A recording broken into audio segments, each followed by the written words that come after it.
शिर्डी येथे काव्यगंध प्रकाशन आयोजित तिसरे कवी संमेलन पार पडले। यामध्ये कवी रत्नकुमार गोरे यांच्या ग ग गमतीचा ज ज जमतीचा या बालकविता संग्रहाचे उत्साहपूर्ण आणि साहित्यिक वातावरणात दिमागदार प्रकाशन करण्यात आले।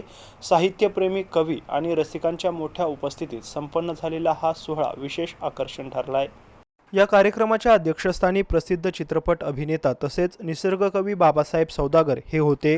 त्यांच्या हस्ते बाल कविता संग्रहाचे प्रकाशन संपन्न झाले। यावेळी त्यांनी बाल साहित्याचे महत्त्व अधोरेखित करत रत्नकुमार गोरे यांच्या कवितांमधील निरागसता, संस्कार मूल्य आणि बाल मनाला भावणारी कल्पनाशक्ती यांचे विशेष कौतुक केले।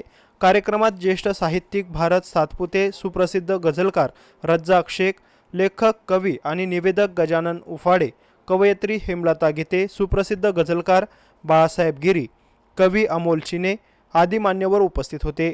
महाराष्ट्रातील विविध भागांसह गुजरात आणि गोवा राज्यातूनही अनेक साहित्यिक कवी रसिकांनी मोठ्या संख्येने उपस्थित राहून कार्यक्रमाची शोभा वाढवली होती।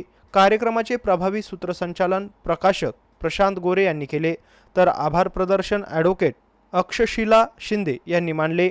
साहित्य, संस्कार आणि बालमनाचा उत्सव ठरलेल्या या सोहळ्याने उपस्थितांच्या मनावर विशेष छाप उमटवली आहे।